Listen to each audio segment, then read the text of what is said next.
And what is going on? Good morning, everybody. We are here for the third attempt at this dadgum flight. Southwest 2122 service over to Las Vegas. It's a nice early morning departure out of here. The current weather in San Diego is 6 miles and overcast at 400 feet with a forecast of 1 mile visibility within the next hour or so in the TAF. I'm pretty sure that live weather was the issue that kept causing the crash to desktop. Sorry, not live weather, but live traffic. So today, we're not going to run live traffic, nor are we going to run live weather. I've tried to recreate the METAR as best as I could using presets and adjusting a few things. So we're going to go with that. Tempted to try to use packs again. I just feel like the sim is so unstable right now that doing anything may not help it. So maybe we'll just not on this one and try to play it safe. So let's go ahead and let's get down to the airplane. This aircraft ronned in San Diego last night.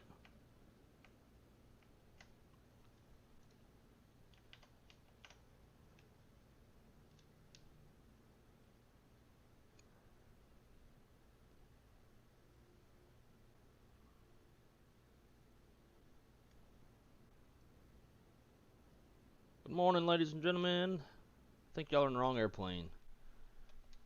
Your flight switched over to gate Bravo 6. If y'all want to head over there, this is my airplane now. Alright. In the aircraft, let's get her fired up.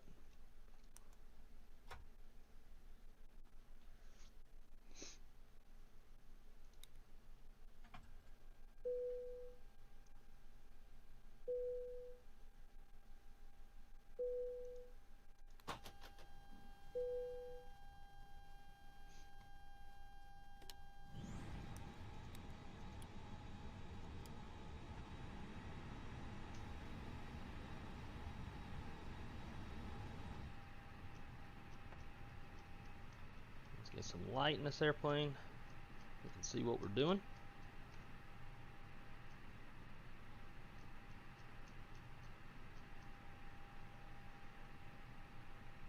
Might be a little bit bright.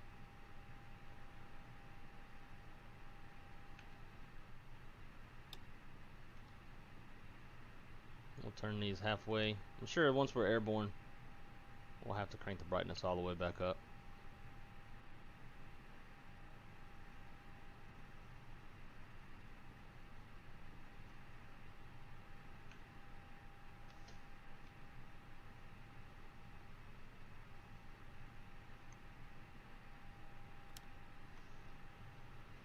Alright, I feel like we've done this before. 3020 is a little bit off for the altimeter. I think it was 3004, so we can get that adjusted.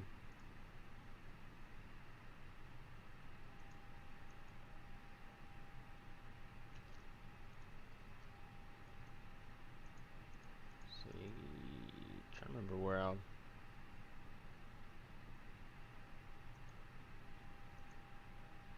Ooh, Lord. Why did I just change all my weather? All I did was click on it.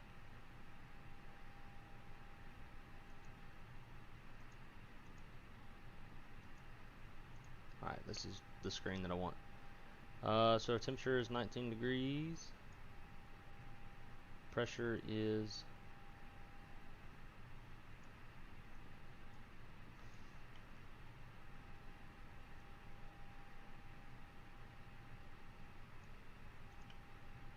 cool. That's good enough.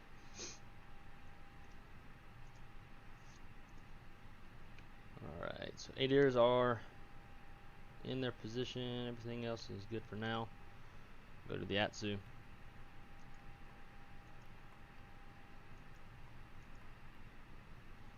And again, just like yesterday, San Diego to Vegas, 50 minutes en route.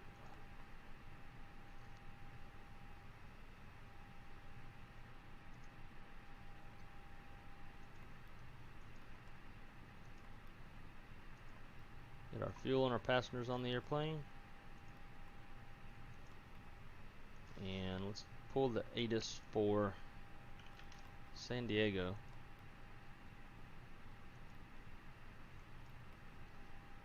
SimBrief was wanting to plan departing off of 9, but don't know if there were really any SIDs that we could use off of 9 for this city pair. So curious to see what San Diego's doing in real life.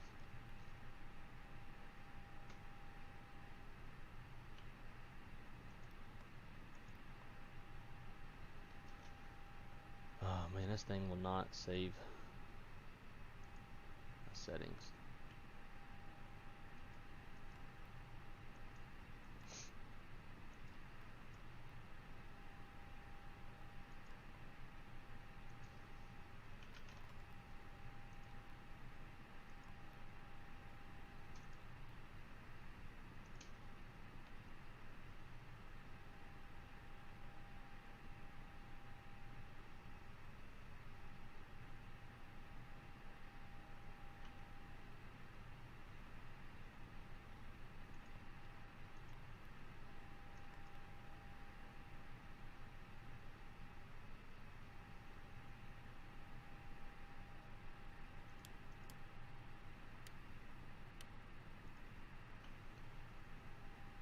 Alright, Info Foxtrot at 1351Z.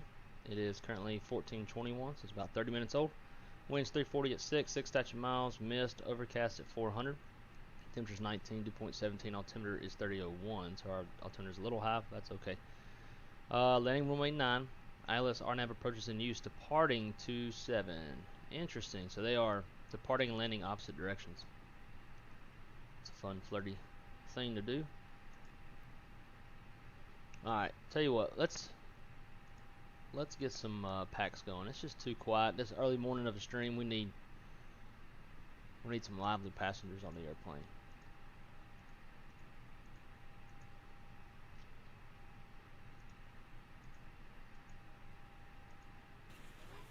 Cool. So they are boarding up.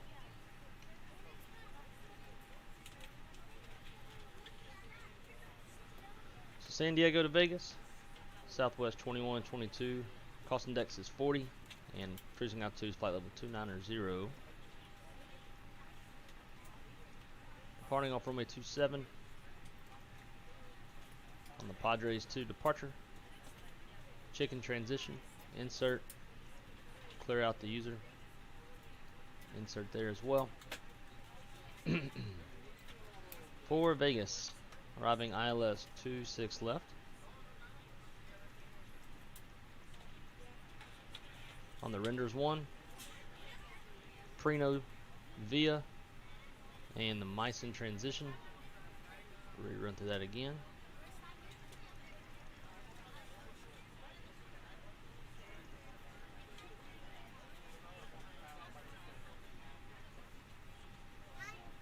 Cool, that is in there. Secondary can't use, RadNav. San Diego, and then Vegas. Alright, after that, back to the init B page for zero fuel weight and CG. Block fuel, we have 12 point, what was that, 12.8? Yep.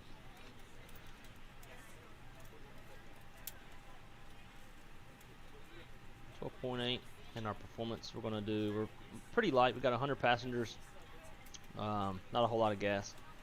So we'll go flaps 1, flex of, let's call it 55. Transition altitude, as we all know, 18,000 here in the US. And our V speeds, 27, 28, and 32. Pretty close to yesterday's. Flight directors are on. Constraints, come on. VORs, come on. And the top altitude on the SID is 15,000 feet. Now that all that is set, we got our fuel on board. Turn on our seatbelt signs and our no smoking signs. Fuel pumps can come on. And we'll get the APU fired up. Hello ladies and gentlemen, I would love to welcome you aboard our flight. When you find your seat, please be sure to place your larger carry-on items in the overhead bin and smaller items underneath the seat in front of you. Unless you're in the front row, please place all of your items in the overhead bin. If you have any trouble finding a location for your carry-on items, while we're getting that stuff going, if the overhead bin is get our full, chart set up. make sure you close it as a courtesy to other passengers. Please double check that all your items are put away so that the aisle is clear and other passengers can make their way to their seats. If you're in an emergency exit row, please leave exit seating responsibilities in the car and the seat back in front of you. If you're not able to comply with these actions, please let a flight attendant know so that way you can be received. You are free to use your portable electronic devices during the boarding process. We ask that larger electronic devices are stowed once you depart from the gate. Thank you and welcome aboard.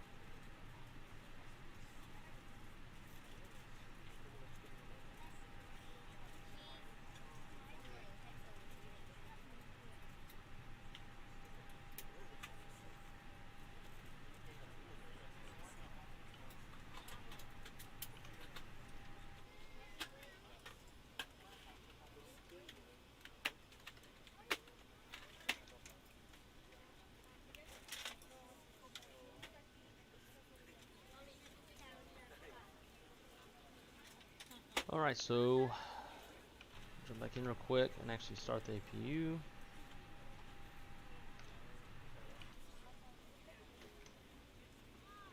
And while we watch these guys do their work, we'll go through a quick little departure brief. So we are parked at gate Bravo 7. We'll push out. Plan to taxi down Bravo 1 short of 27. Our departure heading is 275. We've got 9,400 feet of usable runway for our takeoff roll. Any issues that we have before V1, we'll stop on the runway and sort it there. And then after V1, we're going flying, and we'll figure out the issues once airborne. Terrain is a factor. Weather, if we were running live, weather would somewhat be a factor with the low ceilings. If it went down to 1 mile, we would definitely want a precautionary takeoff alternate. But that's not going to be the case since we're not running live weather. Departing on the Padres 2 departure. Let's see. What was our transition? Chicken transition. Alright, so I'm climbing to a heading of 275, then 520, or 520 feet, then right turn direct Winfield, then on track to 296 to Colonel, then on track 296 still to cross Gwynn at or above 8,000, then on track 308 heading to Padres. Our top out altitude is 15,000 feet.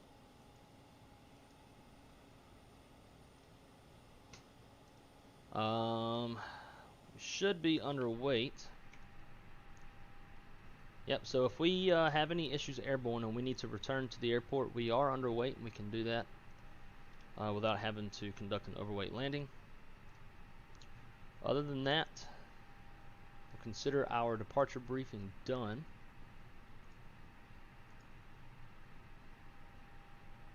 And we'll get out of here. I think they're done with the bags outside. Yep. So everything's closed up there. We can pull the jet bridge.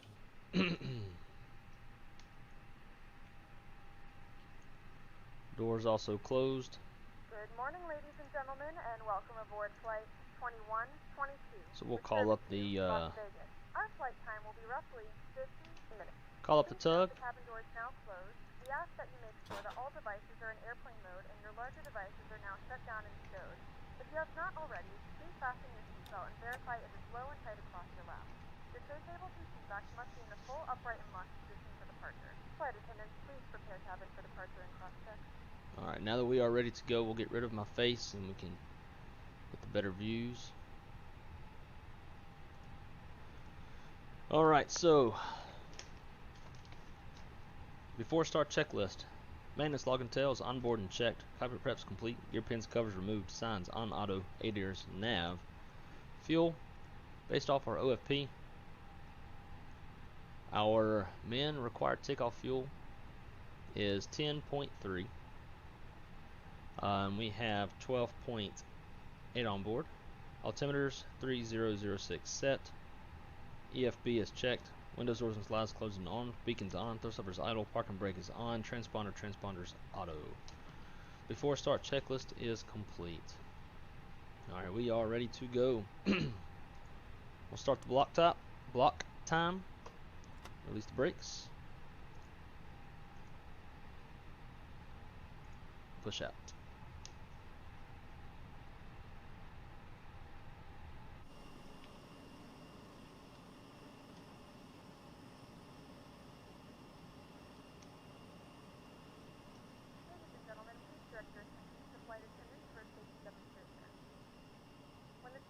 Fasten, please make sure that your seatbelts are fastened low and tight across your lap. To fasten, insert the metal fittings into one another and tighten by pulling on the loose end of the strap. To release your seatbelt, lift the upper portion of the buckle. Please adjust it to keep your seatbelt fastened throughout the entire flight as you may experience unexpected turbulence. There are several emergency exits on this aircraft. Please take a few moments now to locate your nearest exit. In some cases, your nearest exit may be behind you. If we need to evacuate the aircraft, floor-level lighting will guide you towards the exit. In the event of a decompression, an oxygen mask will drop in front of you. To start the flow of oxygen, pull the mask towards you. Place it firmly over your nose and mouth, secure the elastic band behind your head, tighten the straps if necessary, and breathe normally. Although the bag does not inflate, oxygen is flowing to the mask. If you are traveling with a child or someone who requires assistance, secure your mask on first and then assist others. Keep your mask on until a member of the crew advises you it is safe to remove it. In the unlikely event of a water landing, a life vest is located in a pouch under your seat or between the armrests. When instructed to do so, open the plastic pouch and remove the vest. Flip it over your head. Wrap the straps around your waist and buckle at the front. Pull the straps tight. To inflate the vest, pull firmly on the red cord only when exiting the aircraft. If it doesn't inflate automatically, you may blow into the mouthpiece for manual inflation. This vest is equipped with a whistle and a light, so if you need to, your seat cushion can be That was a decent pushback from that point of view. Please make sure to exit the aircraft as soon as possible. Alright. Once again, Senior all tug devices is must gone. be We can in set airplane parking mode, and your brakes. larger devices must be turned off And we and can secured at start all times. engine 1. Please securely stow your personal Engine items. mode Make selected sure to your seatbelts ignition. are fastened and We've got good fastened bleed and air. safety bolts are in their And full we'll start upright engine position. 1. We remind you that this is a non-smoking flight. Tampering with, disabling, or destroying the smoke detectors located in the lavatories is prohibited by law. All of this information and more can be found in the safety card located in the seat back in front of you. We suggest reading this and letting a cabin member know if you have any questions. Thank you for flying with us again, and we hope you enjoy your flight.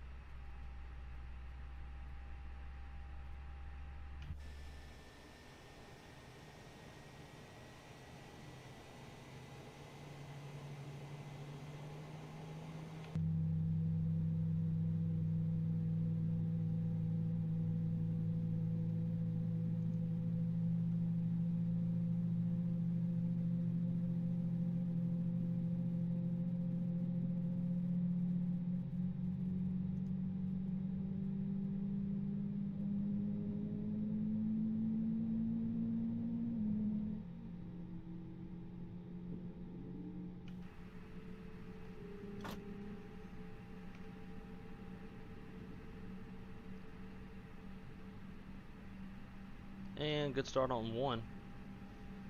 Start number 2.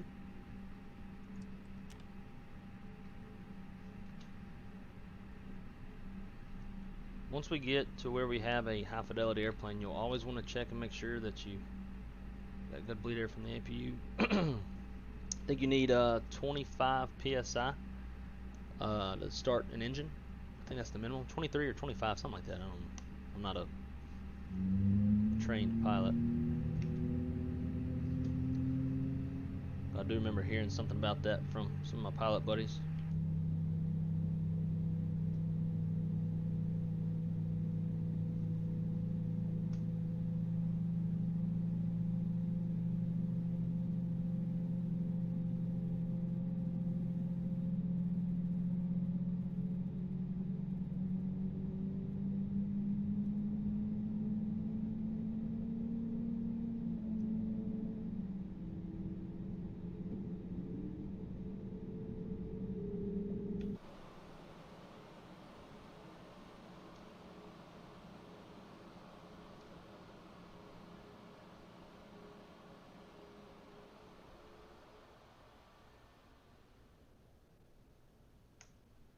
Come over here for a cinematic.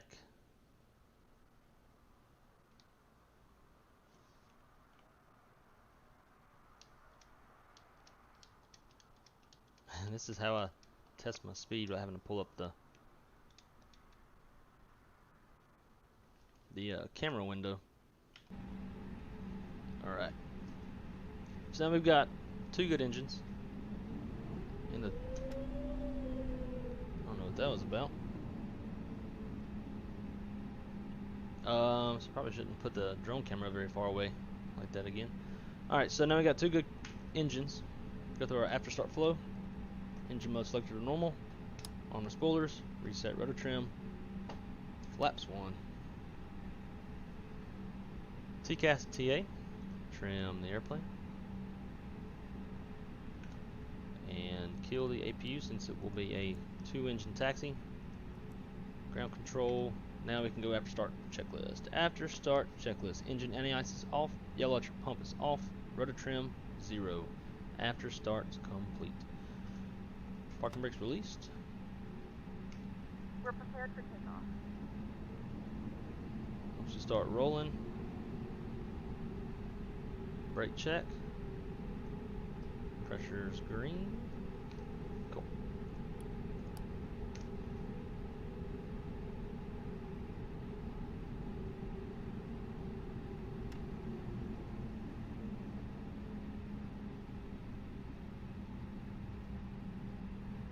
Alright, so it took 1 minute and 15 seconds for that second engine to start. For the 3-minute engine warm-up, we want to add the 3 minutes on top of that, 1 minute and 15 seconds. So we're looking for 4 minutes and 15 seconds, and that'll let us know we've got our 3-minute engine warm-up. That's not how you would usually do it. I just forgot to reset the timer. Once you got a good engine start on the second engine, you would restart the timer and just run 3 minutes. But I'm doing it the hard way. Alright, so now that we're taxiing, we go flight controls check. Full left, neutral, full right, neutral, full up, full down, neutral, rudder, full left, full right, neutral. Pilot monitoring does theirs silently.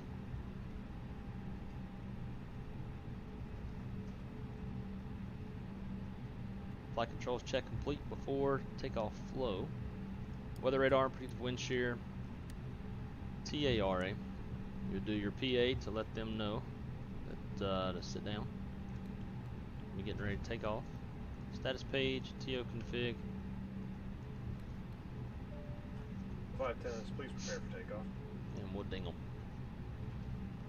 Alright, so now we can run the before takeoff checklist to the line since we're not close enough to the runway to confirm yet. So before takeoff checklist, gross weight comparisons complete, pitch trim, 30% CG set, V speeds. V1 is 127, VR 128, V2 is 132, flex 55. Flaps config 1+F. Flight instruments checked, flight controls checked, ECAM memo takeoff all green. ECAM status check, predictive wind shear is on auto, TCAS. Code set TARA, cabin crew has been advised. Mini brief we did before we left the gate. You would do it again. Do a small, quick outline of your brief while taxiing to the departure runway. Now that we're short of 27, man, I wish they would have not unbound the nose. Set the parking brakes. Now we can go before takeoff checklist below the line. So takeoff runway 27 is confirmed, as you can see by the paint on the ground outside. Fuel, 10.3 is required. We've got 12.6 on board. Engine mode selectors normal. Bleeds and packs are set before takeoff checklist is complete. Now let's try this.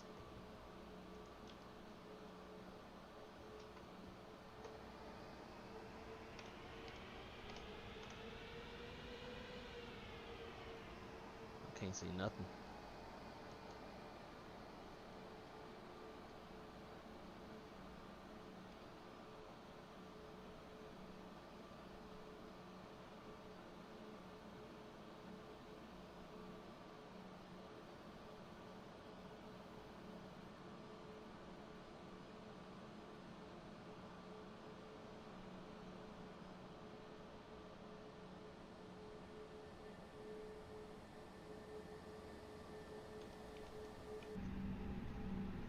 Alright, 275 is our departure heading.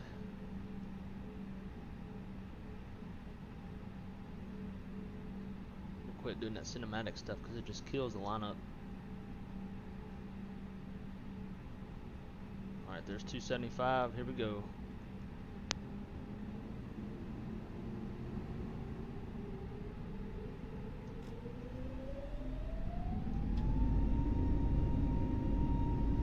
Flex SRS runway auto thrust blue. Airspeed's alive. 80 knots thrust set. Neutral by 100. Speed 1, hand off the throttle. Rotate. Got a positive brake, gear up. Spoiler's disarmed. 400 feet. Start that turn.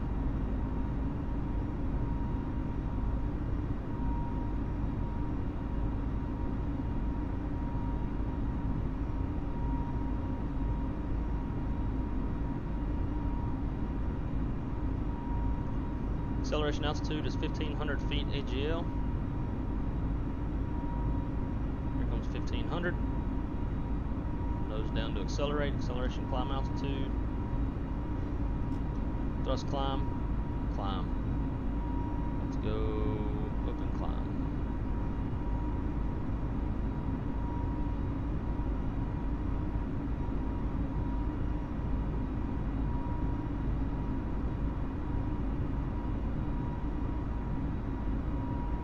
Alright, there is flaps up speeds. We'll go speed checks, flaps up.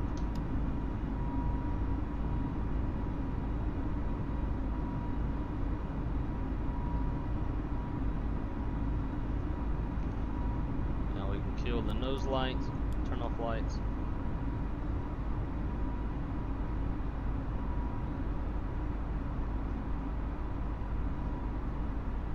So as we get close to 250 knots, we want to definitely increase our pitch attitude so that we won't overspeed.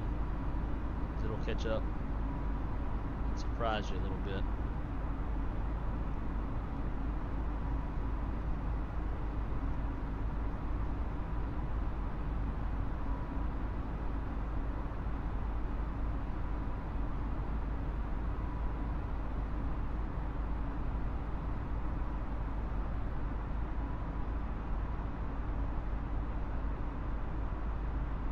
Keeping that right on those flight directors.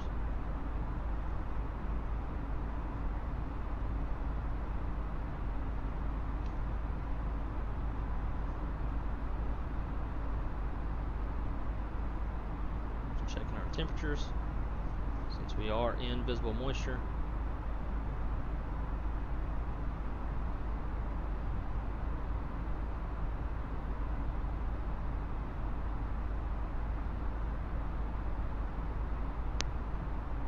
Breakout.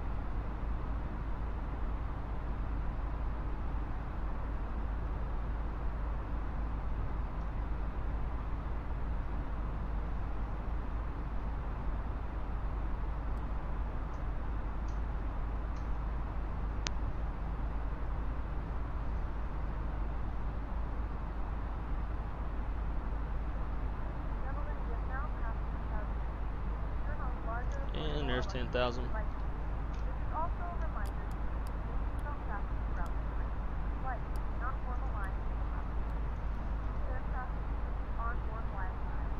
So now we're going to pitch down a little bit and accelerate.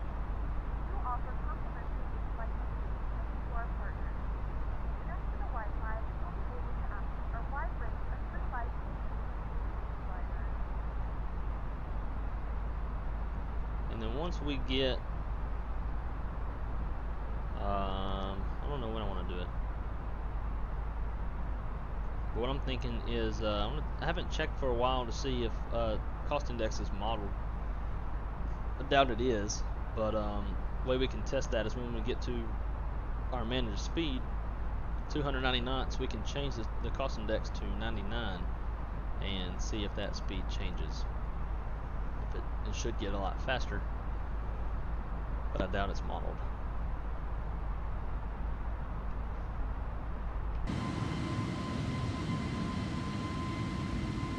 That beautiful, beautiful Freedom 1 livery.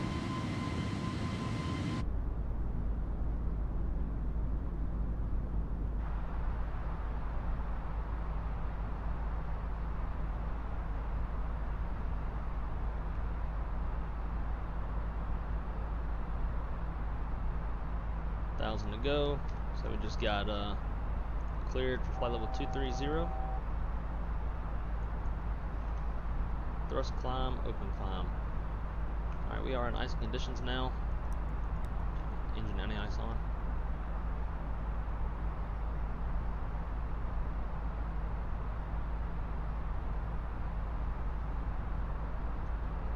The crossing constraint for Gwen, as you can see on the ND, is at or above 8,000, and I think we have met that constriction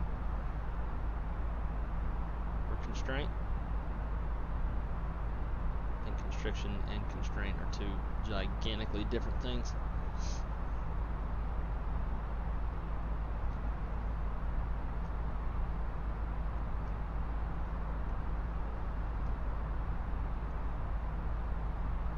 another beautiful breakout.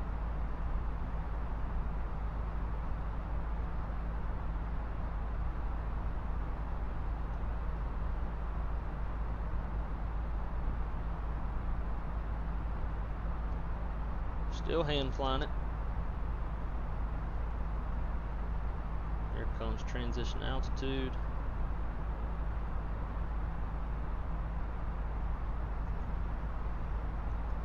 Standard. And we can't forget, mouse don't run away from me.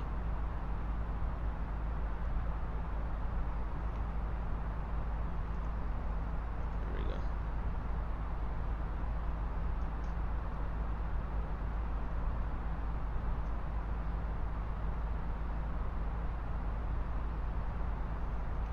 Alright, now hit the right buttons. Let's go 2992 on the standby.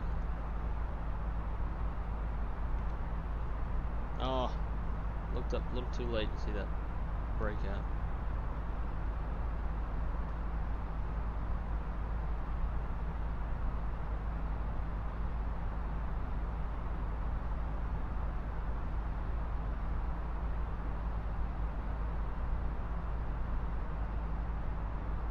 Alright, let's go autopilot 1.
Alright, got speed alt star, and we'll say that ATC's holding us here for a few for overhead traffic, as that happens relatively often.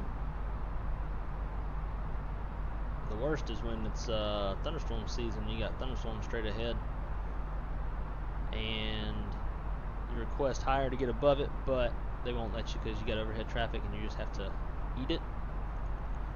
Been there before in the jump seat. I didn't want the pilots to know, but I was white knuckling my jump seat. It's a whole different perspective that when you're in the front, when you're in the cockpit, and you got clouds like this coming at you. It's a whole different like sensory impact in the way that you perceive the clouds coming at you versus sitting in the back looking out the side of the airplane. And in the summertime, when you can also sit up front and look at the radar, and you see that cloud that's ahead of you, looks pretty nasty on radar. That's when you kind of really start to, ooh, all right, we're about to go for a ride. And on that day, we did go for a ride, to the point that the captain had his hand on the dash and was telling the airplane, he was talking to it like a horse,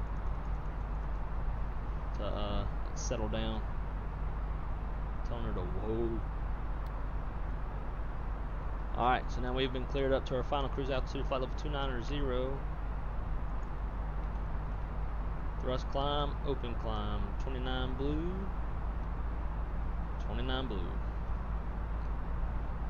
And we should be out of this stuff so we can kill engine anti-ice.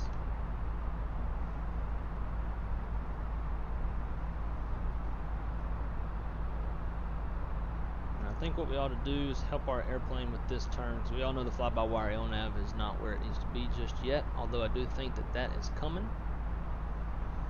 And we're going to cut off this corner and just go direct to Sevi.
500 feet from our cruise altitude, flight level 290.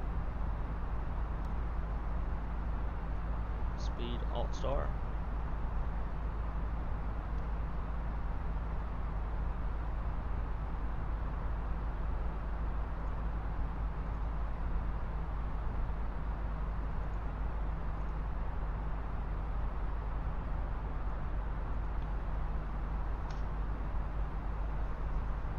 Alt Cruise.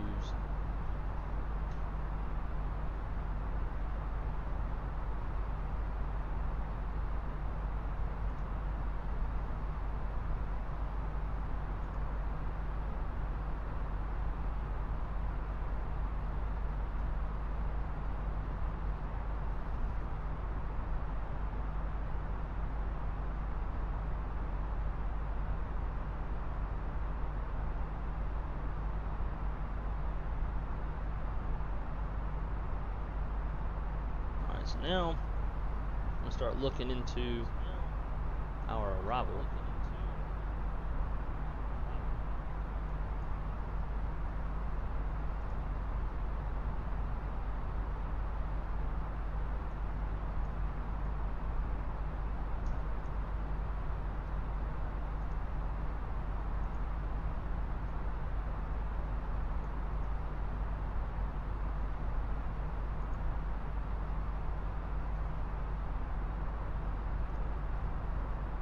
Getting distracted by messing with I'm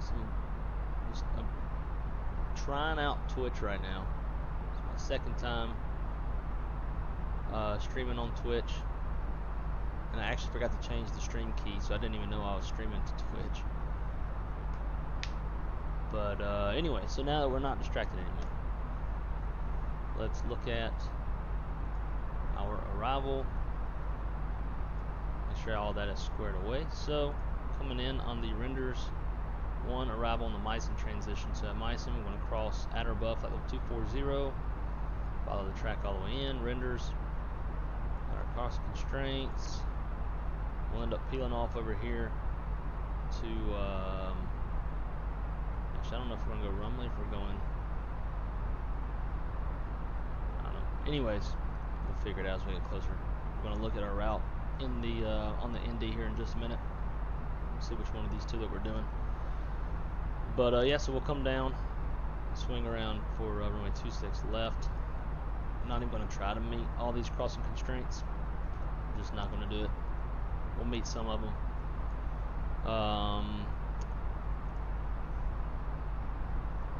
For our arrival, our ILS frequency is 111.5, final approach course is 259, final approach fixed, railing at 3800, MSL 1731 off the ground.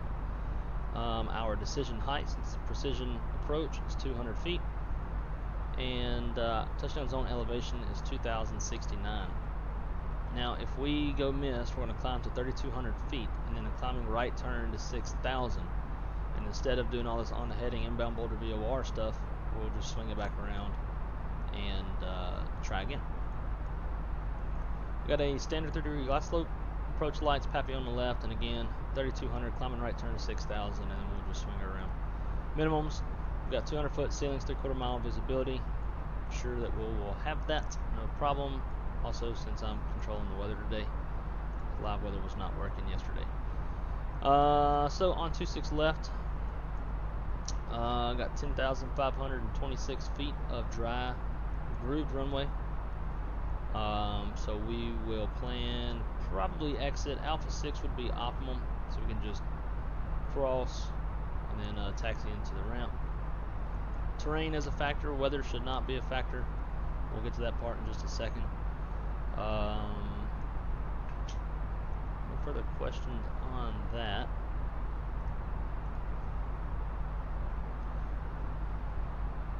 So let's go ahead and start putting in some weather data. Once we get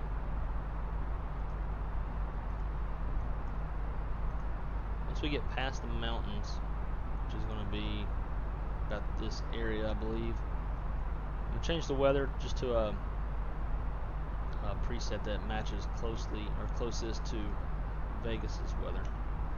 So let's pull Vegas's weather. Atsu, AOC.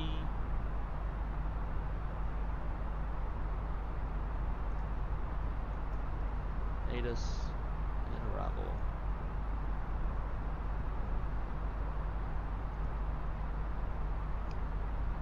So yeah, so since live weather wasn't working yesterday, I wasn't having any winds whatsoever. Temperatures were off, caused us lots of problems.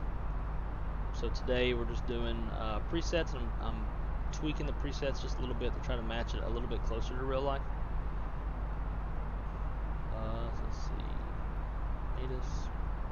Info Foxtrot 1456Z, which was just about 3 minutes ago. Winds 160 at 5.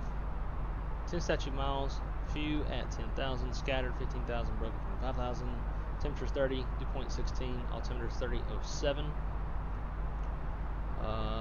Ooh, nice. Towering cumulonimbus distant to the west. Visual approaches in use, landing runways 26 left and 19 right. Cool. So we were already set up for 26 left, so we'll just keep that as our current plan. And once we get a little bit closer, we'll change the weather to scattered and maybe tweak the temperature a little bit too, because it's pretty hot out there.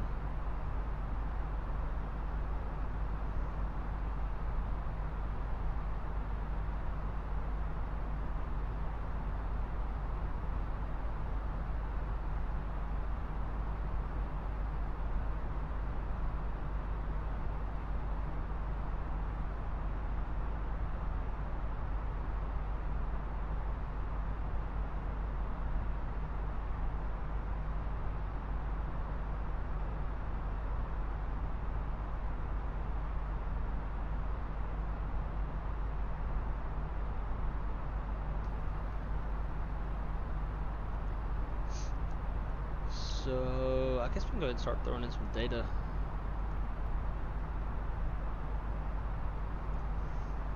So we'll say winds 340 at 6.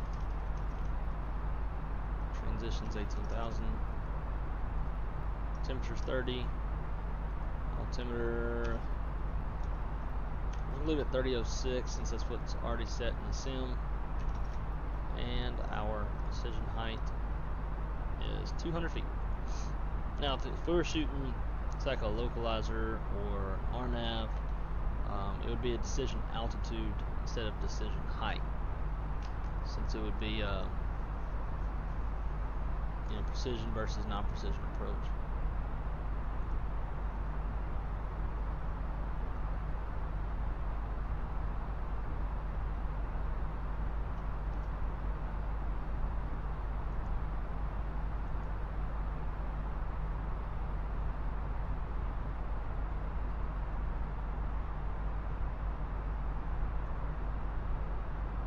I wonder if you have to go regenerate on SimBrief to get this data to refresh. I think this is old.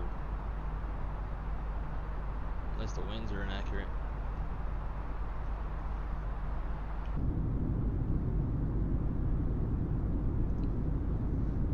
I actually forgot that we have passengers back there, so we'll kill the seatbelt sign, let them get up for a few minutes before we start our way down. Flight crew has turned off the fast seatbelt sign. Now that it looks about the cabin. However, we ask that you keep your seatbelt fastened when you use unexpected moves.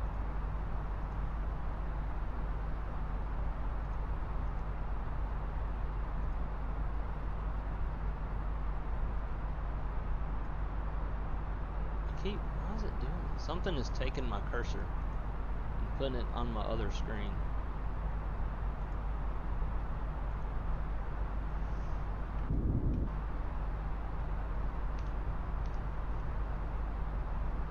Weird.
should be on the other side of the mountains.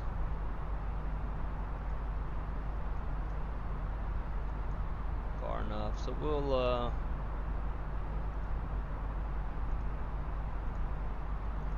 start working on that weather change.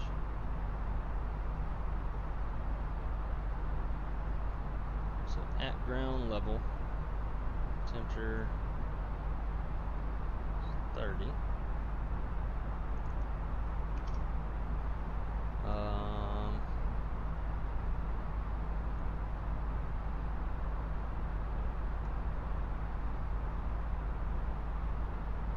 Don't know what. Well, we're just gonna leave that.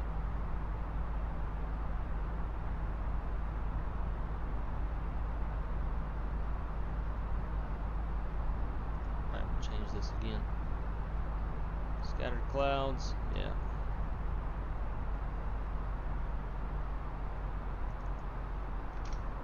Temperature's 30, 18.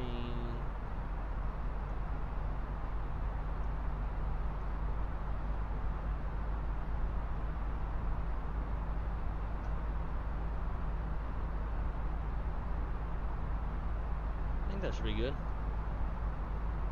Somewhat match Vegas weather.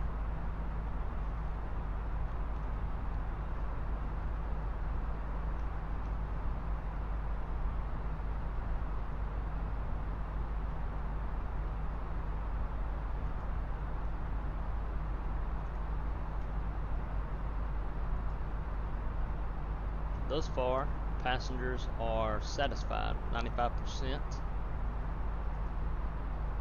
Got some folks headed down to the bathroom.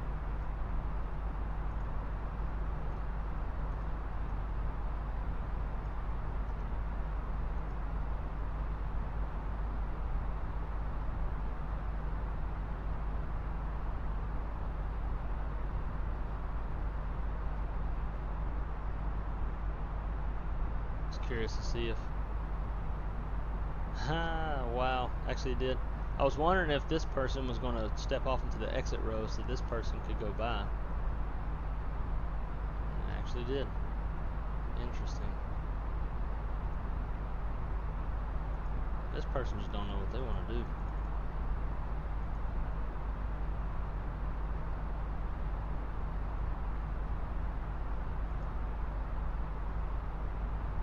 Dimitri.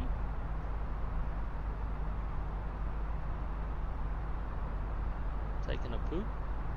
Been there a long time. And I guess these two are just waiting to use the bathroom. I haven't messed around with this interface a whole lot.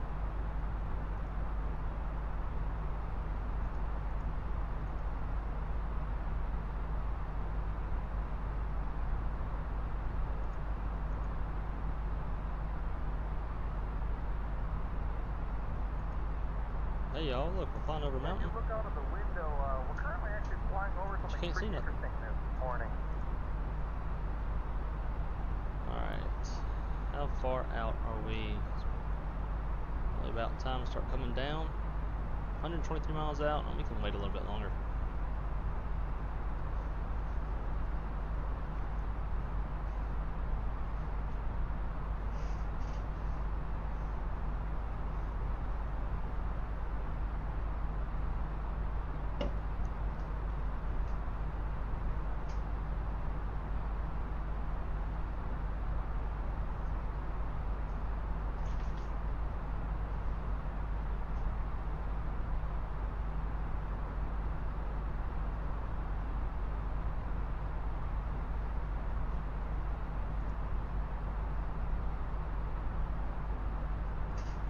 Alright, well since we are getting close to our top of descent, I guess we'll start coming down around maybe 95 miles, 100 miles out.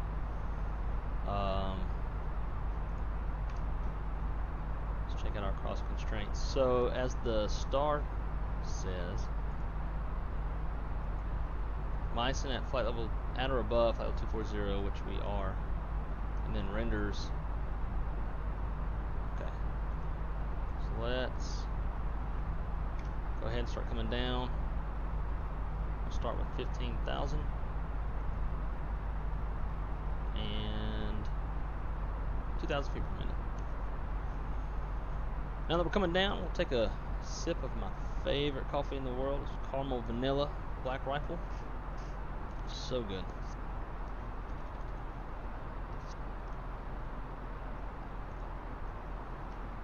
So we'll run through the arrival brief quickly.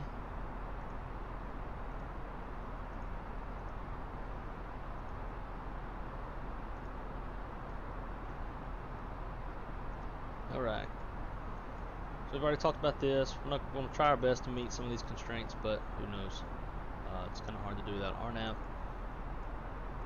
For the ILS on 26 left, which is what we're planning, and Vegas is currently landing. Frequency is 111.5. Final approach course is 259. Relin is our final approach fix at 3,800 feet. MSL 1731 AGL. Our decision height, since it's a precision approach, is 200 feet. And the touchdown zone elevation is on 426 left is 2,069 feet. If we go miss, we'll climb to 3,200 feet, and the climbing right turn is 6,000. And from there, we will just hand fly it back. I'm not going to try to meet the Boulder VOR radial 286 and all this good stuff. We have a standard 30-degree glide slope with approach lights, Pappy on the left, and again 3,200 feet, climbing right turn is 6,000, and we'll swing her back around. In the real world, so they're also landing on 19 right, which is to the right of 26 left. May not be a good idea to turn right. I don't know, it depends. I mean, that 3,200, climbing to 3,200 might get you above those guys, but who knows? I would hope Vegas Tower knows, because I don't. But our minimums 200 foot ceilings and 3/4 mile viz. We have plenty of that, so we're not worried. Weather's no factor. Terrain will be a factor. We've got 10,526 feet of dry groove runway, so we're going to go auto brake low, and we're going to aim for Alpha 6, so that way we can just cross and then taxi into the ramp. And at this point, I would ask if anybody has any questions.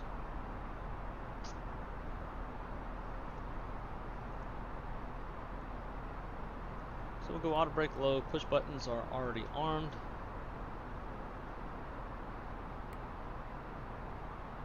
And we'll turn the seatbelt sign on before we hit these clouds and get some bumps.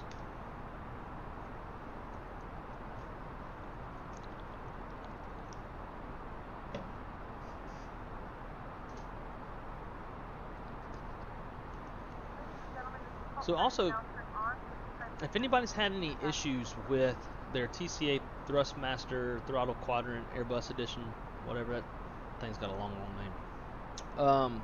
I've had issues with my engine master switches. Only the second engine master switch works. The first one doesn't. After the sim update, it quit working, and I haven't changed anything. I'm too afraid to change anything in the settings and possibly mess it up for the future. So if anybody's had any issues, let me know, and if y'all been able to fix it, let me know, because I'm too afraid to change it and mess it up for the future. I figured something will, after a hot fix or something, it'll change. Quickly, let's try this. Let's try changing the cost index and see if it speeds the airplane up. Little stutters. So right now we got cost index 40. Let's go CI 99. And the speed did not change. So cost index is not modeled, which is fine. But it's something I haven't tried looking into in a while. Alright, engine anti-ice will come on. Now we're getting ready to enter visible moisture. And it is definitely cold enough to be considered icing conditions.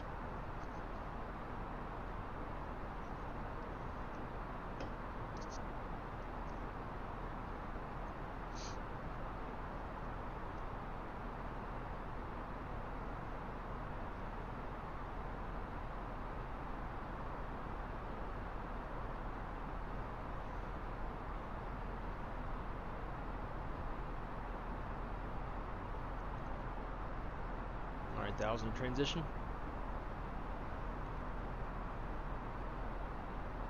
It looks like we're right on target for the renders constraint.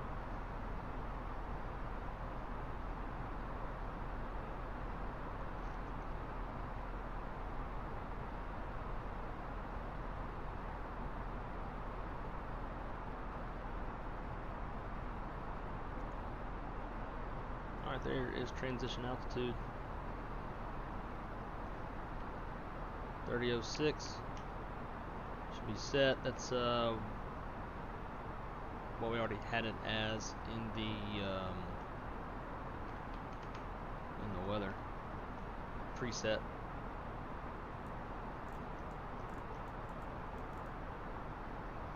And again, for anybody that has joined the stream a little late, not running live weather because live weather isn't working, at least to some extent. We're not getting any winds aloft. The wind would be calm and the direction would be swirling around, along with the temperatures being drastically off, which would result in speed fluctuations, like massive speed fluctuations. You'd be flying 290 knots and all of a sudden, boom, you're at like 200 knots. It would also drastically make the airplane consume tons and tons more gas, which is never a good thing.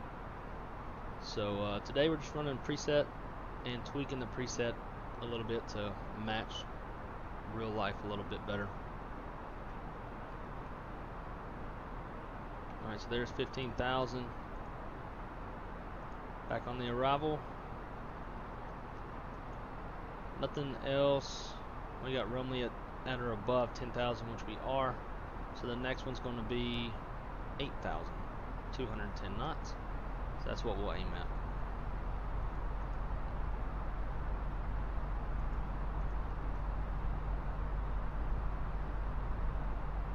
I'm gonna come down a little bit slower on this one. We got a little more time to come down.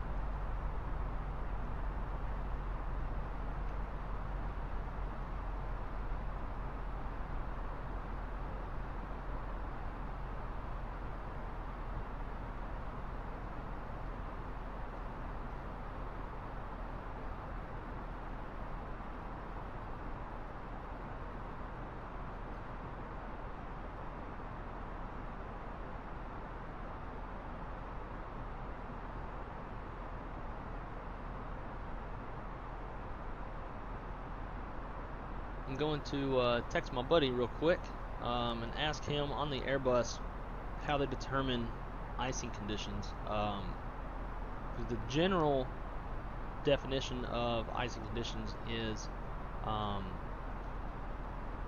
visible moisture at or below 10 degrees Celsius, but they do something a little different in the Airbus between the TAT and SAT.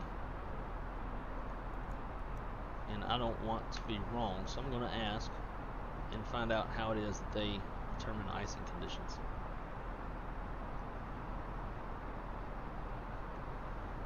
We have begun our final descending to Las Vegas. Flight attendants will be passing through cabins like every last one final time. Please ensure tray tables are stowed and ensure the full upright seat. Please also store any carry-on items either in the back pocket or under the seat cover. Please engage all Wi-Fi related tasks. Stow any larger electronics.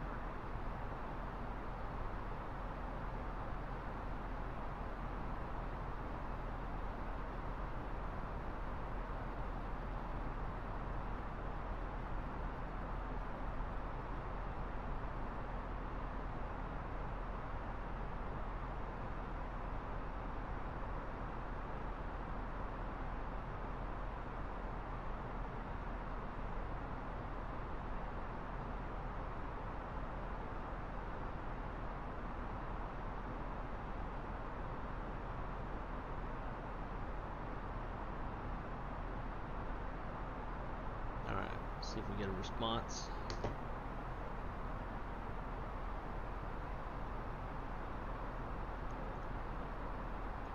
So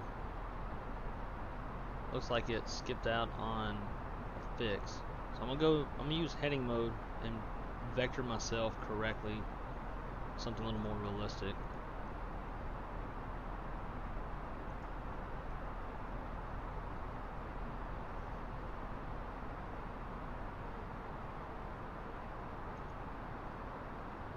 Big old stutter.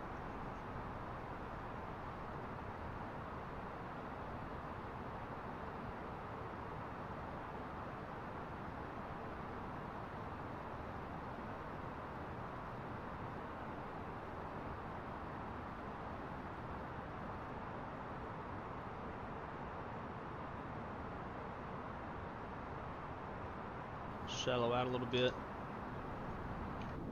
Put the boards out. You know, one thing that I think fly-by-wire has modeled correctly is in the Airbus 320, for safety reasons, because of how the 320 and the stall buffer work with spoilers. Only the first 2 notches of spoilers work in the 320. The last 2 notches, if you will, it doesn't bring them up anymore. That's a 320 specific thing.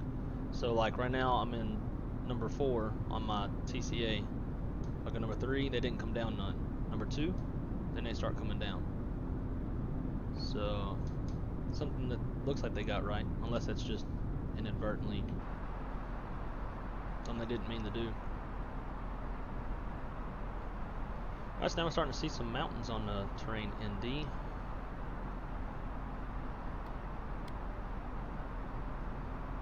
Not seeing any weather on the other one, which is good. Now we'll turn it back.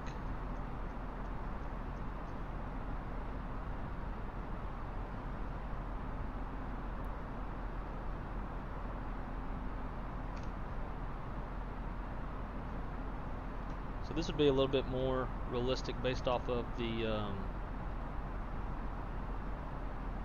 star, how the star was showing, as well as and they're not going to take a weird angle all the way to the transition fix onto the approach usually.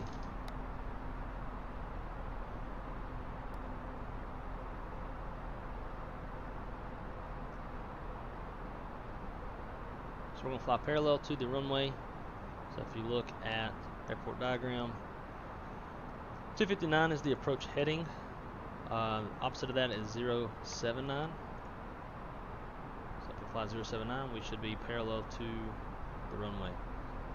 Staying at 8,000 feet, so we cleared these mountains.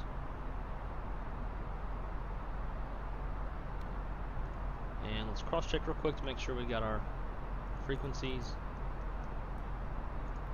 Frequency 111.5, final approach course of 259. Perfect. Now let's do this. Put the Vegas VOR and then Boulder, just in case we actually do want to try to do an appropriate missed approach. We got those in there.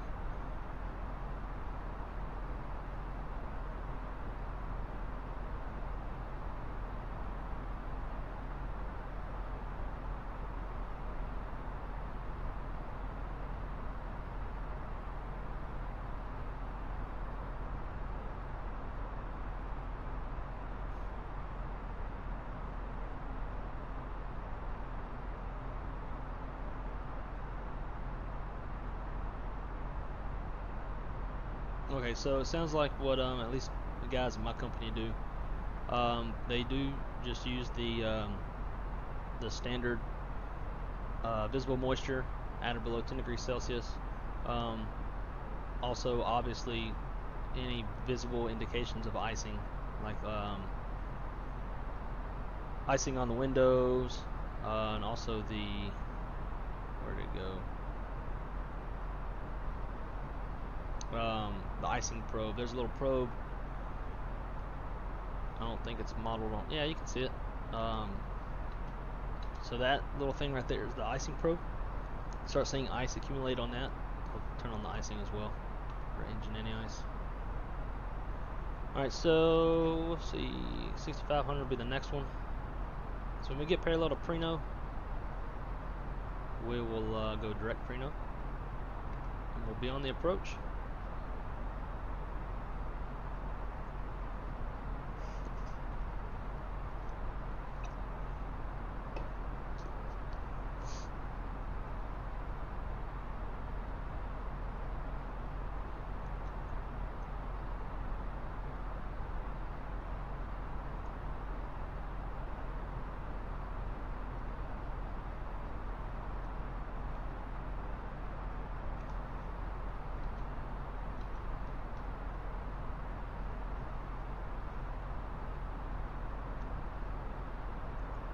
So let's go ahead and slow down. We got to be at 210 when we hit Preno.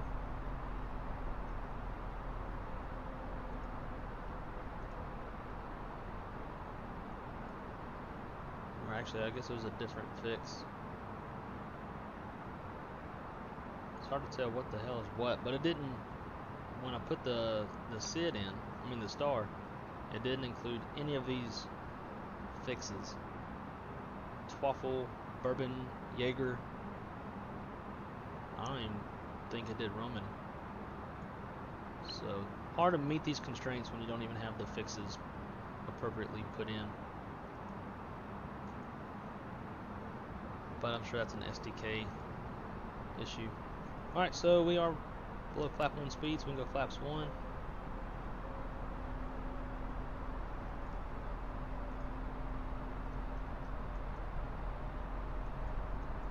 So we intercept Preno at 8,000, LAR at 65, Huxer 52,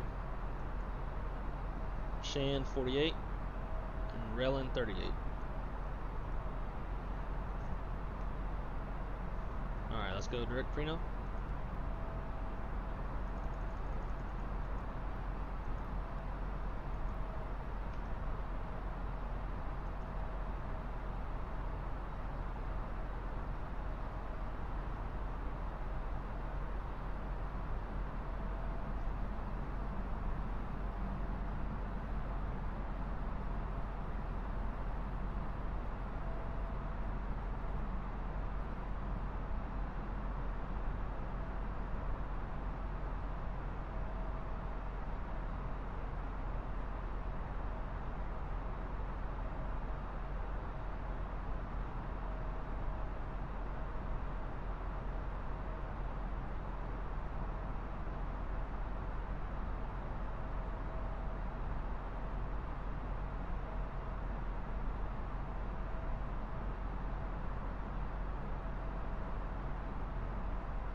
Alright, so one thing we forgot to do is the approach checklist. So the briefing is complete. Approach stable by 1,000 feet. ECAM status is checked.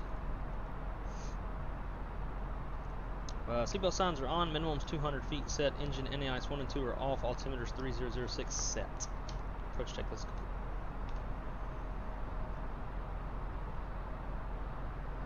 Alright, let's slow to 185.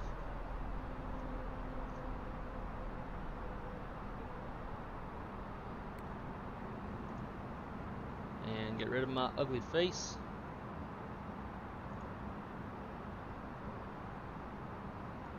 If I can remember which button to click. Boom. See ya.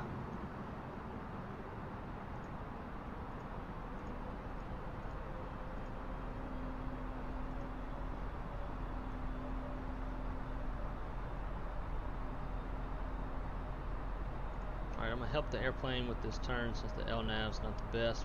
Let's go direct LAR.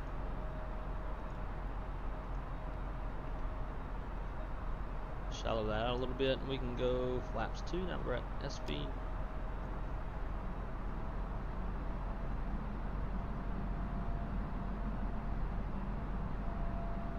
And start coming down to 65.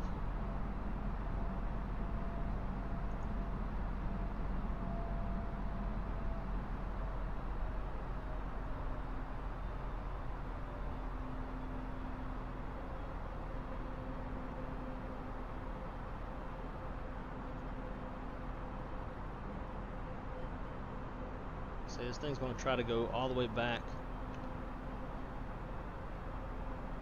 to the line from where we first put in direct, which is not how the LNAV is supposed to work.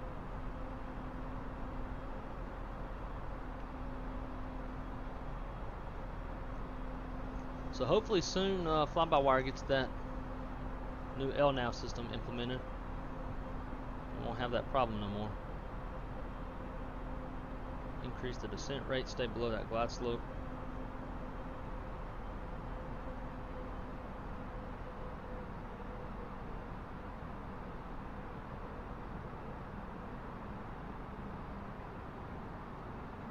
And there's 6,500. Next one is 52. Keep it coming down.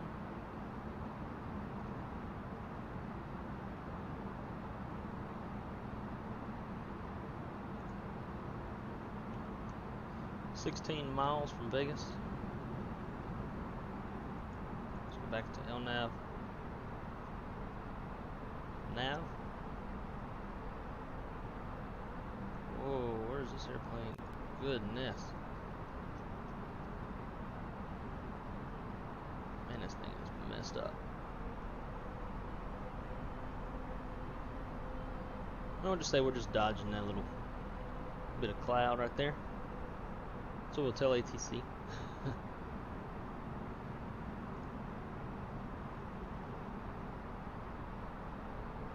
Alright, next one is 4,800. And we'll go ahead and arm. Hopefully we'll capture the localizer pretty quick.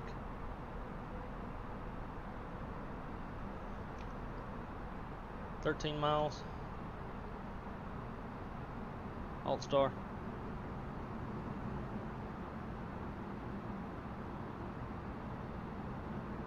$2,500.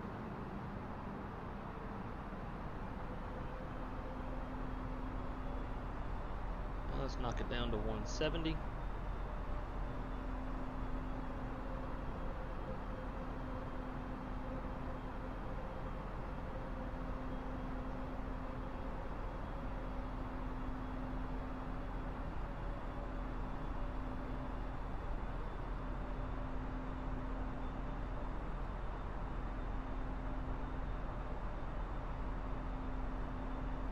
And we'll go down to 32.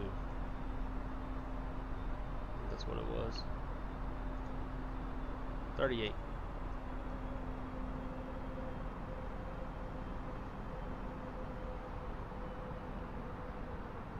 I don't know, is this thing ever going to capture or what? Just shoot a visual.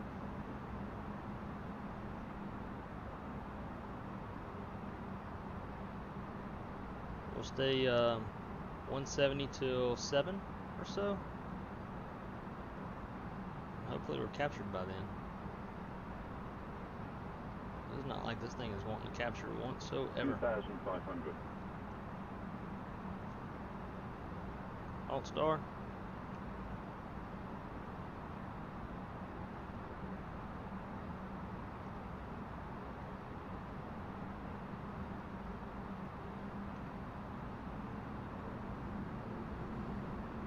This is bullshit.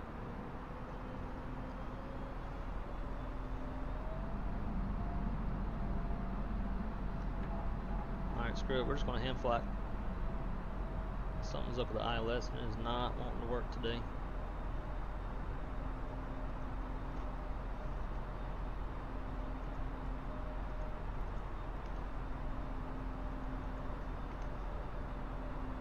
It's not starting off very good. 2,000 feet up. We may not be able to get stable in time.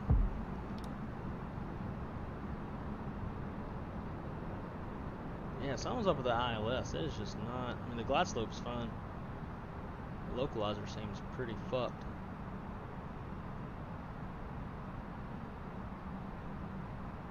Like, it's still saying that we're wide to the right, but we're not. So that might be something that's fucked up after the latest sim update. Alright, landing checklist, cabin crews advised, auto thrust speed, auto brakes low, ECAM landing all green, gear down, signs on, and auto, ground spoilers are armed, flaps config, full. We're fucked. At this point you would definitely go around, not stable by 1,000. But I'm feeling like I have no patience today, so we're just gonna put the son of a bitch on the ground. 500. 400.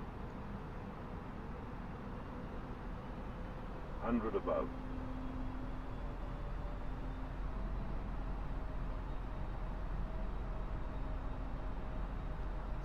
Fucking wind swirling.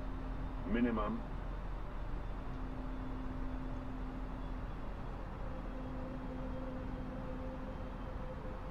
$100. 50. 40.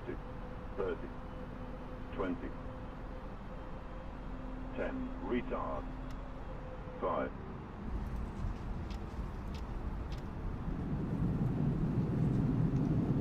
Spoilers, reverse green, decel.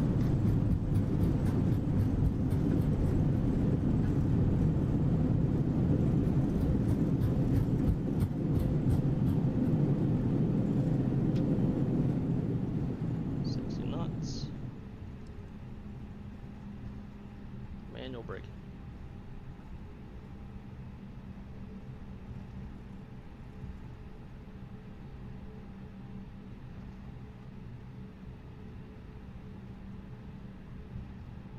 Well, that was pretty ugly and rough, but we're on the ground. I'm sure we slammed it pretty fucking hard.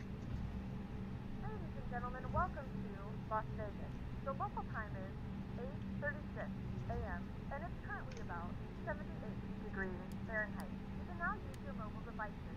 Please remain seated until the aircraft has come to a complete stop and the seatbelt sign is turned off. Remember to use caution when opening the overhead bin as items may have shifted during the flight. If this is your final destination, we thank you for flying with us. If you're making a connection, we encourage you to check your itinerary to ensure a smooth continuation of your journey.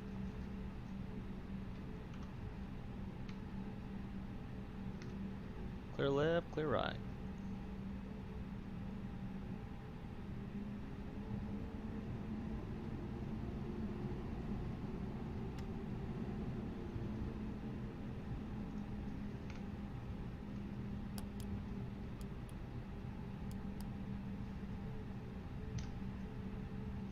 Alright, after landing checklist, exterior lights are set, flaps retracted, TCAS, standby, engine mode selectors normal, ground spoilers disarmed, radar and wind shears off.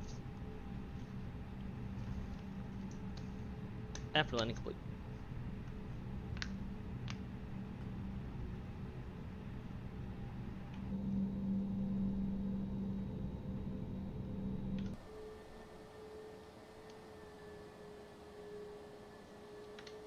I don't know where Southwest Park. Over there, maybe? Looks like it. I was thinking I was Spirit for some reason. Saw that big, bright yellow banana over there. I was like, ah, that's where we're going.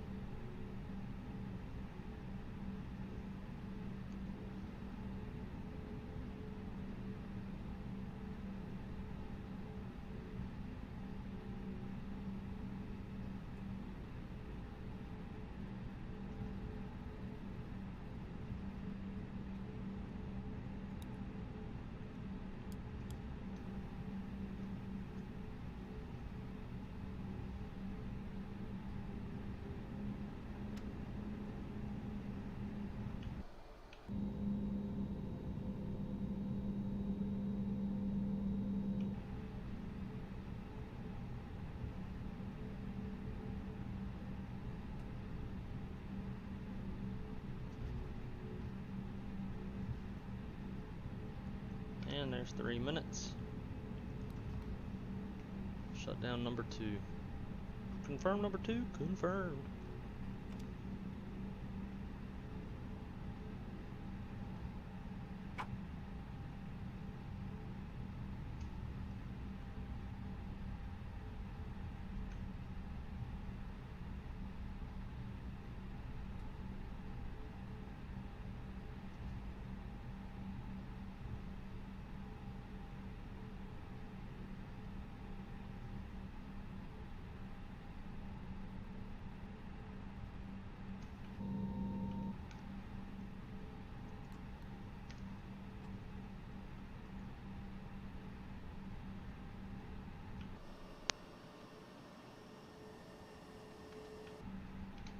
If you ever marshaled an airplane in while they got their nose lights on, it ain't the best.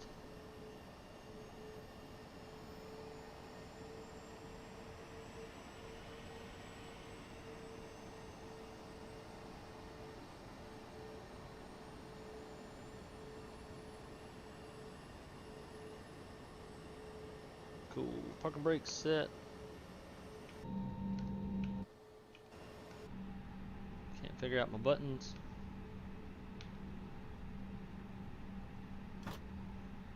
APU's on. I don't trust the ground power. There's been too many times that I shut down the engines. It's like it's not accepting the ground power yet. Kill the yellow electric pump. Kill engine 1.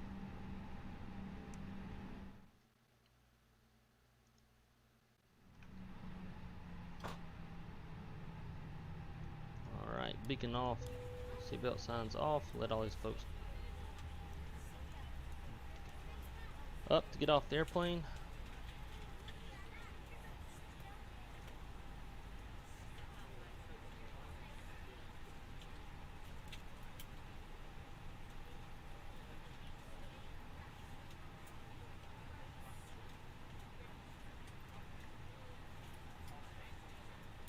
Alright.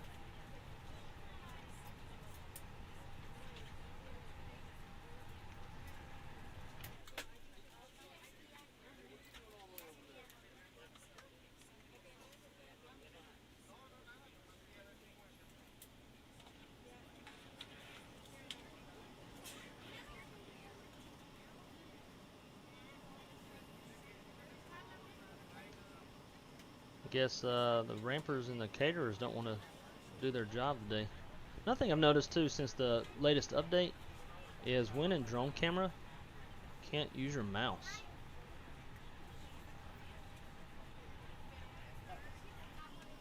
There they go. They did show up for work.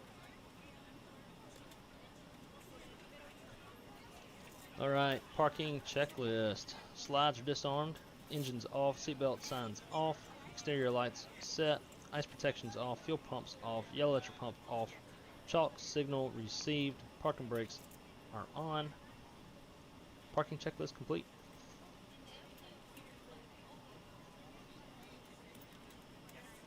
See? It's like my mouse just keeps fading in and out. No bueno.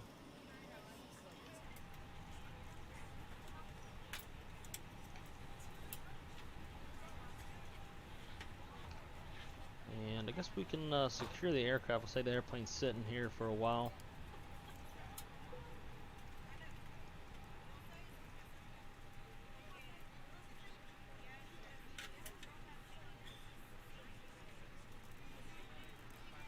Oh, I'm scared to go back and see what that landing rate was.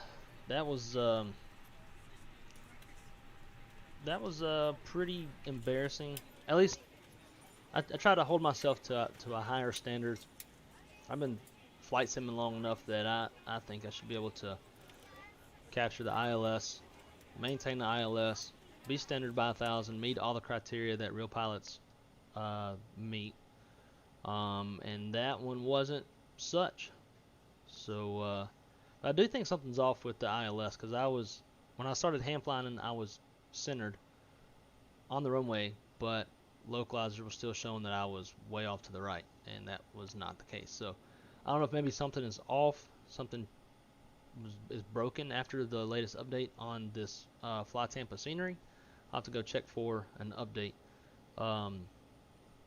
But that goes to show that, in the real world, pilots are flying. They can be faced with situations like that where an ILS, like a localizer or a glide slope, can be unmonitored, which means basically ATC doesn't know. They're not monitoring it, so they don't know if it's working the way it's supposed to or not. Sometimes there's different fluctuations with ILSs and how far of a lateral deviation can you capture the localizer versus what you typically would be able to. There's a bunch of different things that can happen. So this could be a real world scenario where you're trying to capture the localizer and it's not capturing. And I mean, obviously in the real world, but the scenario that we looked at and the way that it unfolded, we would have gone around since we weren't 1,000 or stable by 1,000. But that's something that could definitely happen, and obviously the workload's a lot easier when you have 2 people in the cockpit versus just, you know, 1. But what happened today could very easily happen in real life, and you have to be ready to react accordingly. So I don't know, but we'll see. I'm gonna go back and watch the landing, see what the landing rate was. I never look up. It obviously doesn't show on here. It's an overlay. It'll show on OBS, but I'm usually too busy and focused on what's going on to check out the landing rate. It was survivable, I guess. So now that the APU is shut off, shut everything else down.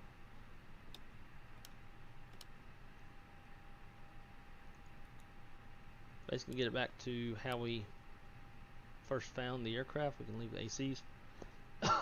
Don't care about that.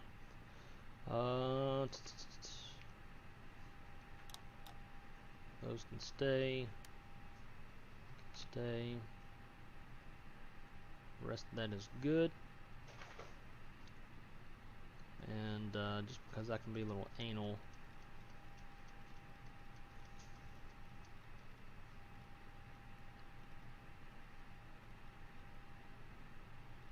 we'll zero this stuff out. Boom.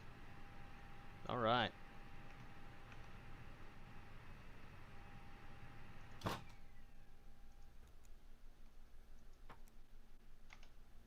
There we go. Aircraft has been secured. Securing checklist. ADIRS off. Oxygen off. APU bleed off. Integral lights off. Emergency exit light off. Signs off. Exterior power if available. On or off. We selected off. APU masters off. Maintenance bus. We got that off. Let's see. External power off. Okay, so if we go external power off, then we would slide down to this part of the checklist, which is 2 minutes after APU available light out. Batteries 1 and 2. We were probably close to the 2 minutes. And that is it. Alright. Everybody, thank you for those of you who stopped by and watched along. And those of you in the future who will watch this on my channel, I appreciate you coming by. And if my content is good enough to teach you something and you learn something, please subscribe if I've earned it. If not, hopefully I can earn your subscription in the next one. So without any more rambling on,